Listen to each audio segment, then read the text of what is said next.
Hello and welcome to round one. I'm Lights Out Ace, joined by my co-caster Beardris, and we are hopping right into round one. All right, we have a Lunga here playing on. It's a build of Visage Control. This is a little bit of an interesting deck. We got like four colors going on, I think, in here. Yeah, it's a four-faction armory variant, packing a full set of Smuggler's Stash, Oh in wow, addition to a full set of Stronghold's Visage.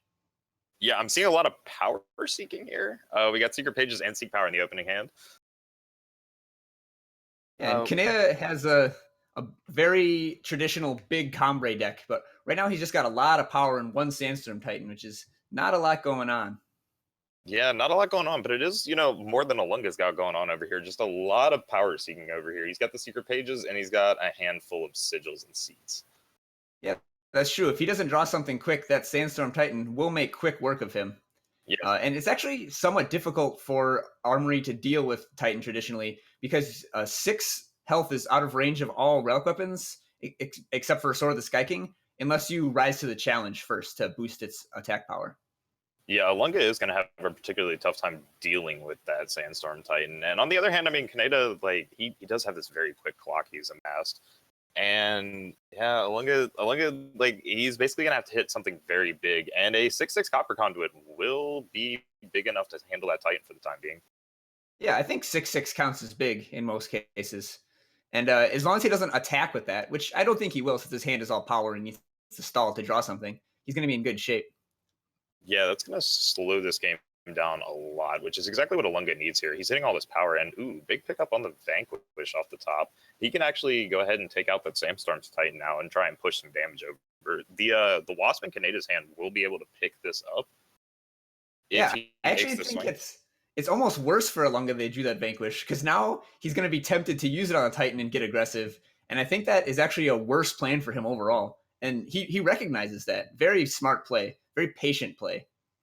Yeah, this is a very patient play out of Alunga, but we do see Kaneda go ahead and pick up Seraph here, and this could be another problem for Alunga. Kaneda has the 8 power in hand. Next turn, he can start just generating minions out of the Knight, Chancellor Seraph. And that will be really hard for Alunga to deal with. He's only got the 1 Vanquish and then the 6/6 Copper Conduit to answer 1 or 2 threats.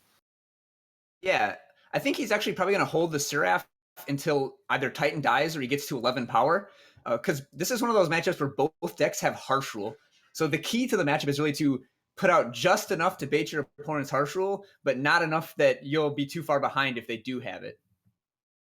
Very true, very true. Ooh, and we see a Healer's Cloak picked up by Kaneda. This is actually an interesting include in his list. He's running a 2 of Healer's Cloak in the main board, and this will get the Titan big enough to push it over this Copper Conduit. Yeah, the Healer's Cloak seemed like it would be pretty bad in this matchup, but it's actually looking great here. It's going to force the removal from Ilunga, otherwise that Titan is just going to crush him. And the cloak isn't even in Kaneda's deck for this matchup. Like it's there for Stone Scar Burn and Queen and other aggressive decks like that. And actually getting some good use out of it in a control matchup like this is very, very lucky for Kaneda. Yeah, we see him holding the sigil there on his turn. Is he playing the Mystic Ascendants in the main board of this deck? Yes, he is playing 3 Mystic Ascendant and 4 Awakened Student in the main board, actually. So you will almost always see Kaneda hold a power or 2 in hand to trigger those power surges immediately upon playing those units. Yeah, we see him not deciding. He's looking around, deciding if he wants to play anything, decides to pass it up, and Alunga hitting an Orc Runehammer off the top. Not a very good pickup here, unfortunately, because the minions will just take care of this.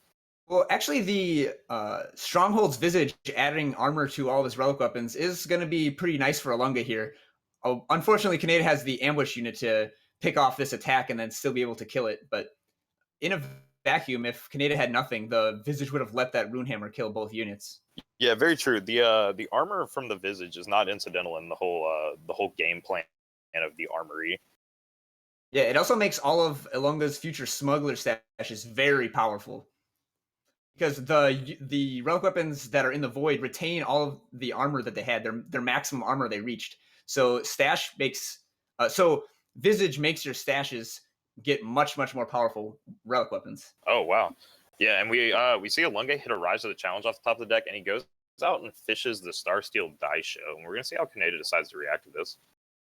Darksteel Daisho is an interesting choice. Normally, when you have this much power, you'd like to get Sword of the Sky King, just the biggest relic weapon of them all. But in this case, I think that getting the Daisho to take out two smaller units is a very, very heads up play. Plus, you can play it this turn instead of waiting until next. True, we do see it get countered by Kaneda having the Desert Marshal for the ambush and the Scorpion Wasp, which will take care of that. And we see him go ahead and punch down the Daisho and drop another Amber Acolyte, thinning his deck a little of some more of these time sigils, Justice Sigils. Yeah, so this is the interesting part in Combrate. You want to get to 11 power so that you can play and activate Seraph in the same turn, but you also want to hold power in your hand to activate Power Surge. And Kaneda opts to just go for it and play the unit here, and I think that's because of Ilunga's Visage. So Kaneda has to be able to deal more than 2 damage per turn, and if he is only picking away with little Temple Scribes and other small cantripping units, he's not going to be able to kill Ilunga before Ilunga draws something. So he's kind of forced to just play out a bunch of units. Yeah, exactly. He's trying to go ahead and force this game to be over, and he actually whiffs on the Seraph activation, but he will just have enough power on board, I think, to take care of it. Yeah, almost opting to activate the ability, but he does actually just have lethal on board. So he will be closing out game 1 there, going up 1-0 over Ilunga. Yeah, Ilunga just was never able to hit many gas cards at all. He like both players drew 12 or 13 power, but Kaneda's drew all that power through small units that draw power for him, whereas Ilunga was just hitting dead draw steps. Yeah, He didn't exactly. need a smuggler stash to get back in that game. Yeah, Alunga hit a couple nice cards there. Like he was able to use the Rise of the Challenge to fetch out the Starsteel Daisho, but unfortunately his hand had just been full of power since the beginning, so he really just didn't have enough gas to go through. Yeah, so now moving to the sideboarding portion, Ilunga is probably gonna opt to bring in his copies of his third and fourth Vanquish and his Steward of the Pasts. But other than that, he doesn't have a whole lot of sideboard going on for a big Combrei deck like this. Whereas Kaneda actually has a pretty powerful sideboard for this Visage Armory deck with 3 copies of Decay, which just kill all of the important cards. Yeah, Decay is a huge card to be able to sideboard into against an armory type matchup like this. I mean, he was already seeming to be able to stave off Alunga's weapons nicely, but Decay will just help with that process so much. It's going to do a ton of work here. Yeah, and looks like Kaneda also has a couple of great Parliament just for additional threats, because he has a bunch of cards that are just almost completely dead that he wants to get rid of in his deck, such as his Harsh Rules and Vanquishes. Yeah, Harsh Rule not too important in the armory matchup. There aren't too many minions are going to sweep up with it, and we'll probably see. I'm curious if he's going to take out these healers cloaks. He finds them important to the strategy. I mean, playing against armory is not like a very burny deck. You wouldn't imagine that like he needs the healer's cloak for the life gain. Yeah, probably just the Combrei healers in his board are better. At least they can block a relic weapon attack for a turn. Yeah, exactly. Just having minions on board against the armory deck is so important. Yeah, so I think that Kaneda is firmly the beatdown in this matchup. Alunga's late game with the Visages and Smuggler stashes is just way, way too much to overcome. So if the game lasts a long time, like that last game did, and Alunga draws some stashes, I think that it's just going to be way too much for Combrei to be able to keep up with. Yeah, I think Combry needs to have like an early start that's really aggressive and be able to kind of push down the armory player while they don't have much. If we see Alunga play this next game and actually hit a bunch of his cards off the draw, like you're saying, like the stashes and some of the other weapons, we could easily see this game go in the other direction quickly. Yeah, 4 Rise to the Challenge, 4 Smuggler stash is a very powerful late game package. Yeah, he won't be lacking on ways to recur threats or bring them out of the deck. All right, and we're hopping right into game 2 here. And this time, Ilunga does have a stash and a relic weapon and a Seek Power, which is a pretty crucial card for this 4-faction deck. Yeah, that Seek Power is going to help him align all his colors, and we do see him go ahead and opt to grab the Shadow Sigil there, so he'll be able to hit his stash. Yeah, and Kaneda has a Decay, which is real important, and he did bring in these Combrei healers. So that'll be able to apply, well, not great early pressure, at least some early pressure, and force Ilunga to act. Yeah, he'll at least be able to start, chipping away. He might even opt to play the Seraph here, just have the extra point of damage each turn. which wouldn't be terrible out of the gate, though. We do see Olunga has the Auric Runehammer, which he'll be able to pick it up with. I think Kaneda might actually boost the Seraph's health with Combre Healer before Alunga gets the chance to Auric Runehammer that Seraph down. Yeah, very true. Alunga's not going to be able to play the Auric Runehammer this turn, so Kaneda, if he wants to, will be able to put that Combre Healer buff on the Seraph and keep it alive for at least a little while longer. And I guess even if he opts not to do that, Desert Marshal can always interrupt the attack. But yeah, he does go for the boost Seraph's health line. Yeah, so he's got the Seraph up to 3-7. I mean, that's pretty hard to kill. We're wondering, okay, so he does decide to commit the Visage this turn. Not too pressured on his life total, so he wants to go ahead and drop the expensive 5-drop. Yeah, Alunga has the exact sort of draw he wants. Visage to force Kaneda to extend, Harsh Rule to clean those units up and start accumulating armor, and then Smuggler's Stash to do it all again. Oh, man, and we see him pick up the second Stronghold Visage here. So now he's picking up 4 effective health a turn, 2 health and 2 armor. And that armor actually is important in this matchup, like you were saying. Having that armor go onto the weapons, making the weapons that much harder to pick off is not... It's not something to just overstate. It is important to note.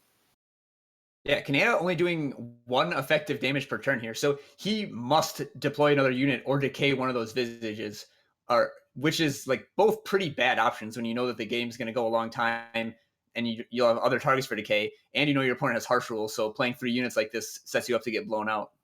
Yeah, and we see Kaneda unfortunately decide to go ahead and commit this Martial Iron Thorn, and this is definitely going to get Harsh Ruled away. This is too juicy of a board for Alunga to pass up. Yeah, this is playing out almost like old school camel-less control, the unitless TJP control deck that was popular towards the beginning of closed beta. Like, Alunga just played multiple Strongholds Visages and then Harsh Ruled once his opponent deployed enough units to actually deal damage to him. He's just going to sit back. Yeah, exactly. Ooh, and we do see Find the Way. This is one of the new cards that was just released this week. And it's being played in a lot of deck lists this week, especially decks like Lunga's where they're playing multiple factions. A lot of the 4-faction lists or control lists are playing it just to be able to smooth out their colors. Yeah, I think that this card alone is what enables 4-faction control to be a deck. And we have several players playing 4-faction control variants this weekend. Yeah, it is very cool. We haven't seen 4-faction control in quite a while.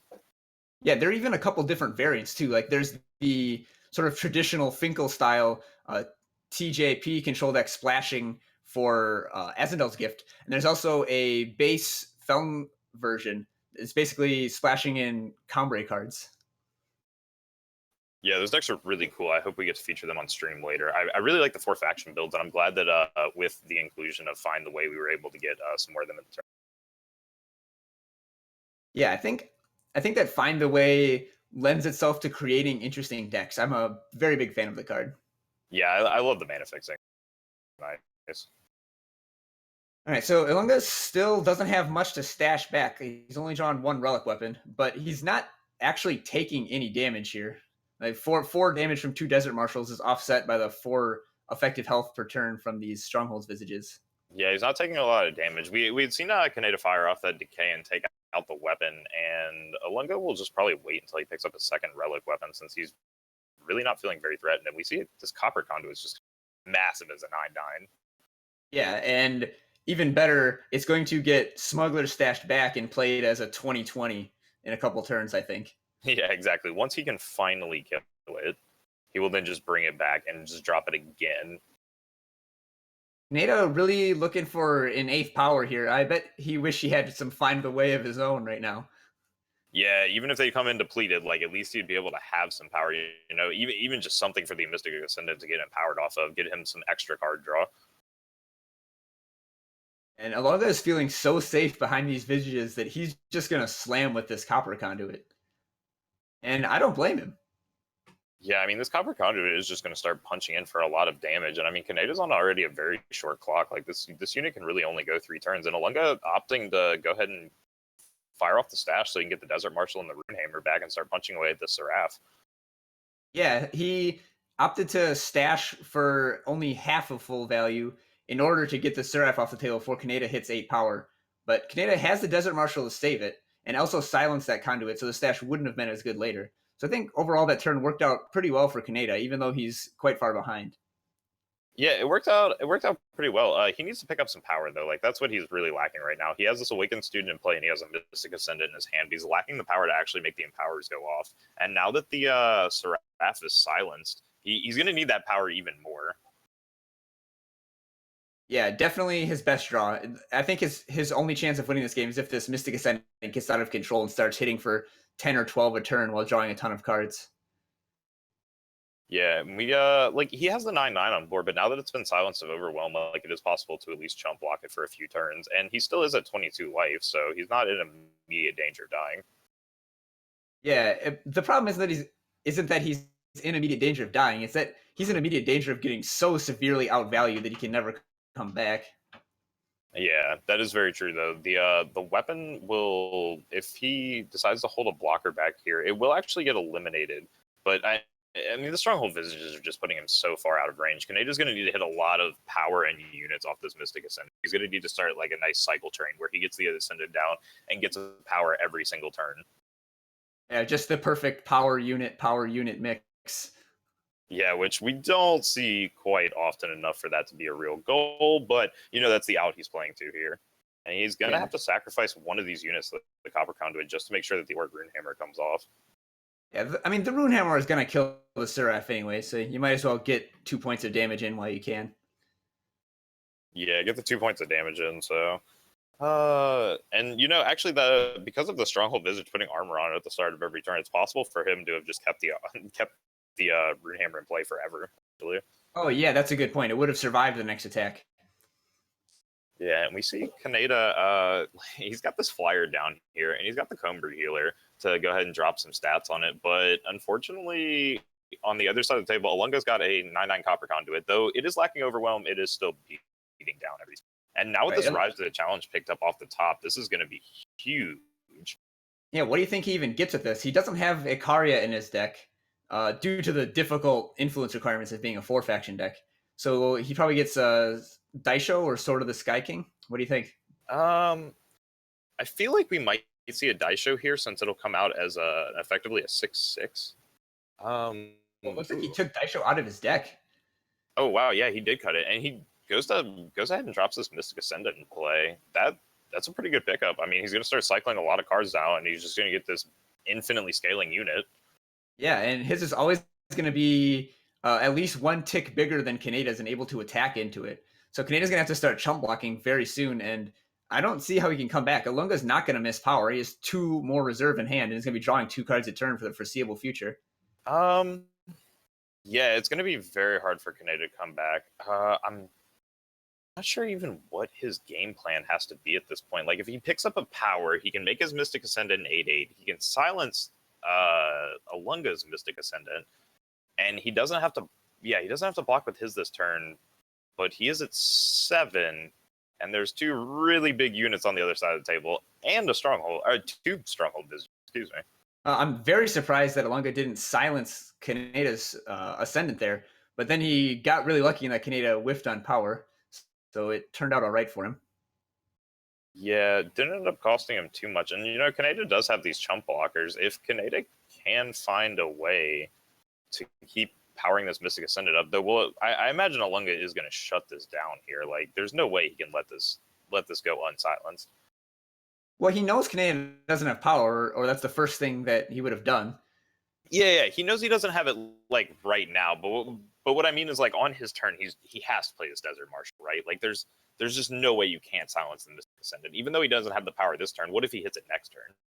I think what Alunga is thinking is that he's really scared of Seraph because he has a 9/9 that can beat through and like force Kaneda to chump block. But if Kaneda hits a Seraph, he'll be able to pump out a chump blocker every turn and then eventually hit something that beats the 9/9 in combat. So he's saving that Desert Marshal for Seraph, so he doesn't have to harsh rule the Seraph and is able to keep on leveraging his 9/9. Oh, very true, very true. And we see it not mattering anyway, since Lunga did pick up the Vanquish there, which was able to take care of the Mystic Ascendant. And now we're just back to this very simple board state of I am going to beat you to death with this 9/9. And Kaneda has already run out of gas. Yeah, I think in this game, Kaneda just didn't get an aggressive enough start. Like we saw last game where he had a Sandstorm Titan right away on turn 4 and is able to just start crushing Ilunga with it. And without the Titan or some other early pressure, those Visages just gave Ilunga infinite health. He probably gained 60 health off of it that game.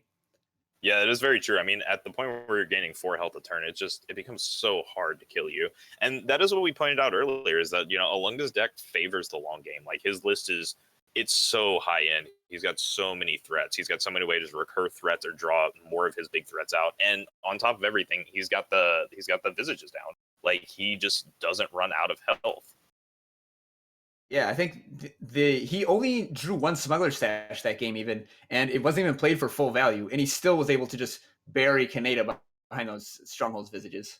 Yeah, so in game 3, same thing as the first game. Kaneda's got to get that early start where he can just kind of push him over. Like he needs to get the Titan in play. He needs to start beating with it. He needs to get big minions down, and that's looking like a really sweet hand right there. Like two Yeah, Awakened Students and a Cumbry Healer. Awakened Student is the perfect card that he needs, and he also can always just hope that Alunga has a clunky hand because I mean it is a 4 faction deck.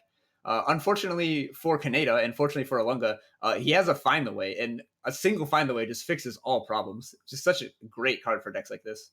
Yeah, Find the Way is going to be able to fix his mana problems, which he really doesn't even have with the Seek power. He's got the Seats. It's just going to be a question of will he have enough gas to go the distance? Picking up Harsh Rule is a big deal here.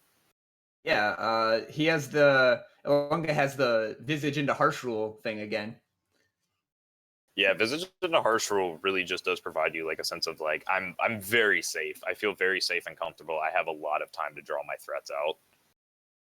Yeah, and Kaneda's hand, aside from these 2 Awakened Students, doesn't have a whole lot of beatdown going.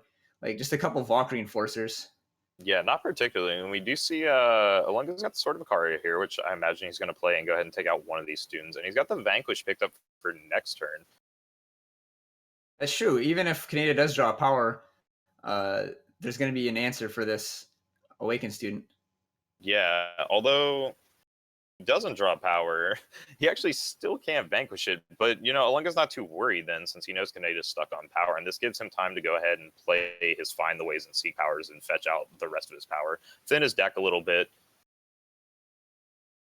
Yeah, I've been very impressed with the way that Alunga's power base has worked out. Very finely tuned to hit these difficult 4 factions of influence. Yeah, when you are playing 4 factions, it is really difficult to hit all your colors, and definitely when you have influence requirements like a lot of multicolor cards in Alunga's list, on top of a lot of double requirements such as like the harsh rules, and you really are playing black almost exclusively for Smuggler Stash, but that still means you have to include the Shadow Sigils in your list. Yeah, and Alunga interestingly opts to play a depleted power and Vanquish here instead of his undepleted power and a Visage, which means he's sort of afraid of Kaneda's beatdown right now. He wants to minimize damage taken this turn. Yeah, he's definitely a little wary of it, and Kaneda's still lacking his 5th sigil, which is important. He needs to get the Ironthorn on board, but well, he wants to commit it to board, but he's going to need the power to play to back it up. He has to be playing around Harsh Rule. Yeah, he sort of medium plays around Harsh Rule by deploying the medium threat of Valkyrie Enforcer. Yeah, and Valkyrie Forcer's okay. Like if this gets harsh ruled up, since Lunga is on 8 health, like he has to be at least wary of his life total at this point. Like I have Yeah, to I think you imagine have to. You have yeah, to Harsh Rule, otherwise you're dead to Desert Marshal. yeah, exactly. You like have to fire this thing off. So you then Kaneda could start to swing this match. Like these double visages are going to make it really hard, but he could put at least some sort of a clock on here. And Alunga is low enough that like it is relevant. Yeah, he actually doesn't have a good answer to this Iron Thorn. So he opted to Vanquish instead of Visage a couple turns ago, which forced him to Harsh Rule this turn, which means he now has no more removal spells. Although that is a very timely Vanquish. Yeah, that is the best top deck Vanquish he could have gotten there. And this allows him to play Visage into an empty board and start racking up that health and armor. Yeah. So I mean, Ilunga plays 4 Vanquishes, so it's not like that far outside the realm of possibility. And he plays a ton of removal spells, but just was very, very lucky that he drew a 2-cost one, so he could play Visage and removal the same turn there. And I think that Ilunga has sort of turned the corner now because these 2 Visages are outpacing Valkyrie Enforcer's damage. Yeah, they are. And he even has the 3/2 Desert Marshal right there that he's going to be able to knock the bird out of the sky with and trade with if he wants. Yeah, it looks like he's opting to do that. He chose not to find the way and play depleted power. So I think he's looking to trade. Yeah, gonna try and go ahead and get this off the board. And once this comes off the board, Lunga really is just gonna start his late game plan where he's gonna try and get the snowball rolling with the two stronghold visages pumping out armor and health. Yeah, Kaneda really needs to find an unanswered threat. Like he needs another Awakened student, or a Sandstorm Titan, or a Mystic Ascendant. Yeah, he's gonna need a threat, and he's gonna need one quick too. Like he needs to get something down because it is very easy for a Lunga to just start stacking up this armor and then top deck a weapon and drop down. All of a sudden, he's got a like a Sword of Ikaria that's even just like a 315, 320. Yeah, a 320 Sword of Ikaria is still a huge threat. Oh my, and here's a third Visage. So Alunga has basically nothing going on, but he does have infinite health and armor. Yeah, exactly. This strategy he's on right now lends himself to the like I've got a lot of time. This Seraph though does represent some sort of a clock out of Kaneda if Alunga can't top deck an answer here. Yep, Seraph is one of the cards that he needs. So I mean, Seraph can definitely outpace six health a turn.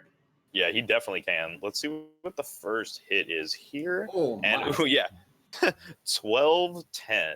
Just straight dropping dinos on him. Yeah, exactly. Drop these big dinosaurs, and he does pick up a Vanquish to deal with the dinosaur, but unfortunately, that Vanquish not going to be able to hit the Seraph.